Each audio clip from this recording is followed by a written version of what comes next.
Buenas, mi nombre es Mayelin Méndez. Estaré hablando acerca de los fundamentos y aplicaciones de los rayos X. Temas a tratar. Estaremos hablando acerca de la historia y del descubrimiento de los rayos X, la generación y propiedades de los rayos X, medio de constante y más utilizados en lo que es la radiología y su importancia en la mejora de la visualización de órganos y lo que son los tejidos. Tenemos la historia y descubrimiento. Los rayos X fueron descubiertos accidentalmente por el físico alemán William Conrad Röntgen en 1895, mientras éste experimentaba los tubos de rayos catódicos. Al cubrir un tubo con cartón negro y observar la fluorescencia de una pantalla cercana, Röntgen se dio cuenta de que una radiación invisible podía atravesar objetos. Este tomó la primera radiografía de la mano de su esposa y al no conocer en sí la naturaleza de estos rayos, pues simplemente le llamó rayos X. Este descubrimiento lo que hizo fue que revolucionó la medicina, permitiendo ver el interior del cuerpo sin cirugía. Por eso, Röntgen recibió el premio Nobel de Física en el 1901. Tenemos las primeras aplicaciones. El 22 de diciembre de 1895, Röntgen obtuvo la primera radiografía de la historia sobre la mano de su esposa, Ana Berta, donde se visualizan claramente los huesos e incluso su anillo de casamiento. En enero de 1896, los rayos X comenzaron a usarse en medicina, sobre todo en lo que eran los diagnósticos de fracturas y detención de objetos extraños en el cuerpo. Ese mismo año, los rayos X se emplearon en militares heridos durante lo que era la guerra greco-turca. Problemas siguientes. Tenemos sus problemas iniciales. En los primeros años no se conocían los riesgos biológicos de la radiación. Muchos médicos y técnicos sufrieron lo que eran quemaduras, lesiones en la piel, caída del cabello y cáncer, o lo que era la exposición prolongada sin protección. Esto llevó a lo que era el desarrollo de normas de radioprotección, que aquí lo que usan son lo que es los delantales de plomo, los blindajes, el tiempo reducido y lo que también eran las dosis controladas. Tenemos la evolución tecnológica en el siglo XX. Aquí lo que se hace es la mejora de esos tubos de rayo X, que eso fue por Colliget en 1913, que hizo el tubo de tungsteno. Aquí se usó múltiples especialidades como la radiología, la odontología, traumatología y neurología. Este avance hacía técnicas como fluoroscopia, mamografías y angiografías. En décadas posteriores, en 1972, la aparición de la tomografía computarizada, que este combina los rayos X y la computación, el desarrollo de la radiología digital y sus equipos de bajas dosis. Tenemos la importancia actual. Hoy en día los rayos X son una de las herramientas más importantes en el diagnóstico médico y también se aplican en lo que es la seguridad. Ejemplo, en los aeropuertos y en las aduanas. En las industrias, control de soldaduras y estructuras, incluso en lo que es la investigación científica. Siguiente. Tenemos los fundamentos físicos que explican la generación y propiedades de los rayos X.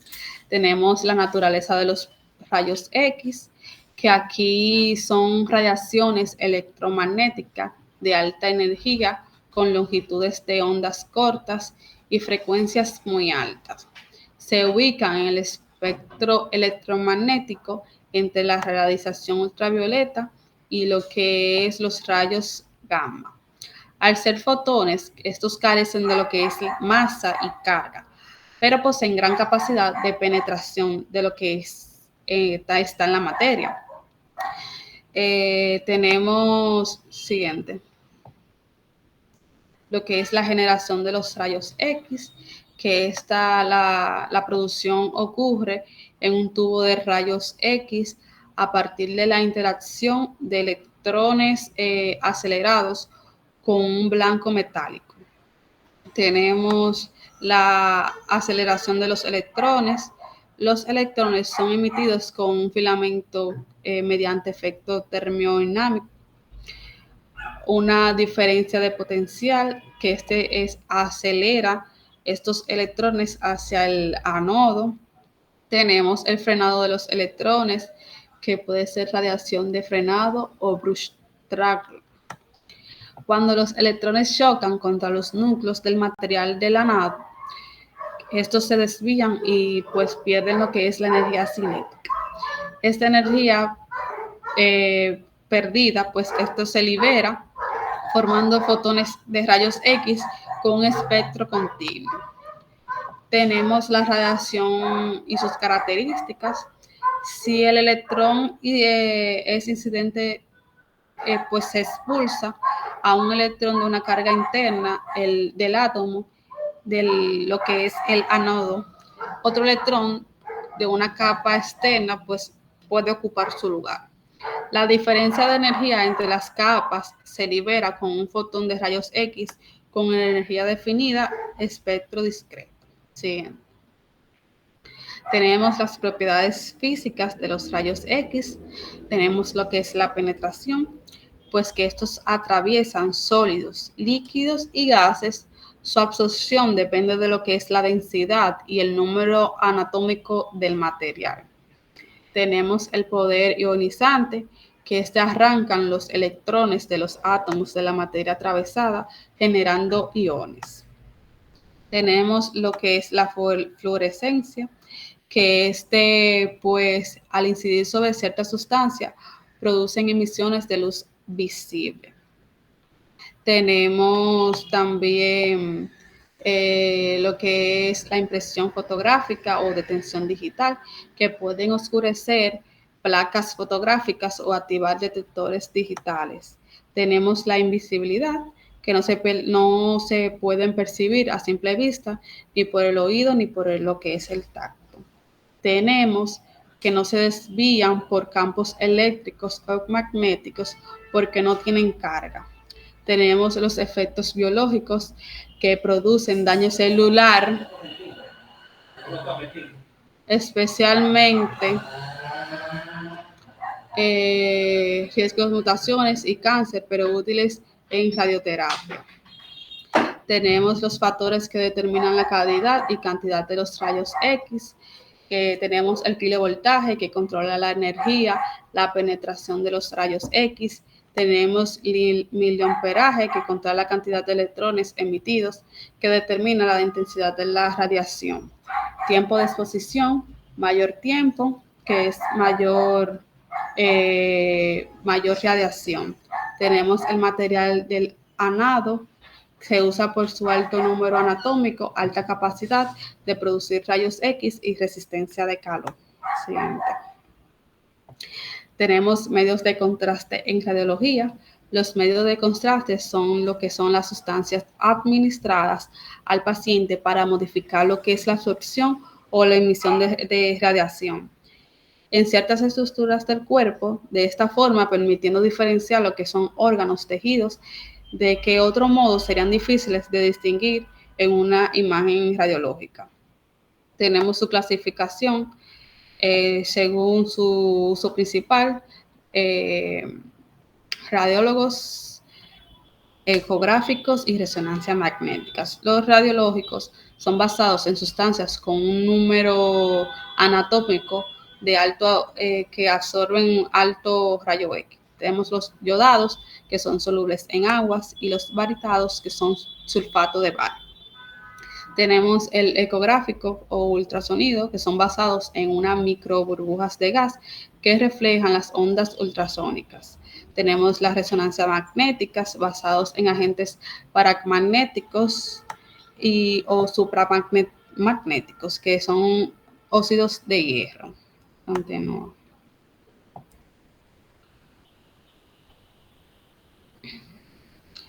Medios de contraste más utilizados son los medios de contraste baritados, que son componente sulfato de bario, y su uso son estudios digestivos como el esófago, el estómago y el intestino. Sus ventajas son que son excelentes, recubrimiento mucoso y alta opacidad. Tenemos la limitación que no se usa si hay sospecha de perforación intestinal porque puede provocar lo que son peritonitis.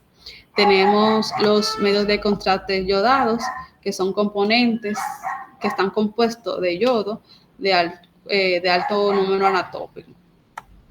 Tenemos sus tipos que son iónicos y no iónicos. Los iónicos son más osmolares, tienen mayor riesgo de reacciones adversas, y los que no son iónicos pues son menos tóxicos y puede mejorar la tolerancia. Tenemos la vía de administración puede ser intravenosa, intraarterial, intratecal, oral o rectal.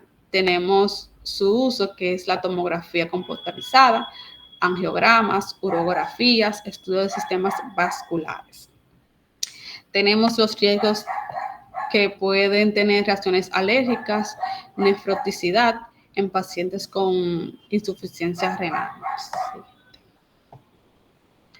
Tenemos los medios de contraste que en resonancia magnética, el más común es el gadolinio, un agente paramagnético. Su uso son en neuroimagen, estudios musculoesqueléticos, detección de tumores y lesiones vasculares. Sus ventajas son que permiten distinguir entre tejido sano y patológico. La precaución son que los riesgos de fibrosis sistémica nefrogénica en pacientes con insuficiencia renal. Los medios de contraste en ecografía son microburbujas de gas encapsuladas en una membrana de lípidos o proteínas. Su uso es en evaluación cardíaca o ecocardiografías, hígado y otros órganos. Sus mecanismos son que reflejan las ondas de ultrasonido, que esto hace como que va aumentando la señal, y sus ventajas son seguros y sin radiación ionizante. Por último tenemos la importancia de los medios de contraste, que estos hacen que mejoren la visualización, mejoren la precisión diagnóstica, guían procedimientos terapéuticos y la optimización del tratamiento. En la mejorización de la visualización, estos resaltan diferencias entre tejidos con densidades similares. Estos permiten observar estructuras vasculares, lesiones tumulares o procesos inflamatorios. En la mayor precisión diagnóstica, pues esto lo que hace es que facilitan la detección temprana de patologías, tumores, estenosis y trombos. En lo que es la guía en procedimientos terapéuticos, tenemos que son útiles en intervenciones como angioplasias, embolizaciones, drenajes guiados por imágenes. Y por último, en la optimización del tratamiento, al ofrecer más detalladas, estas permiten planificar lo que son las cirugías y terapias con menor riesgo. Eso es todo por hoy. Muchas gracias.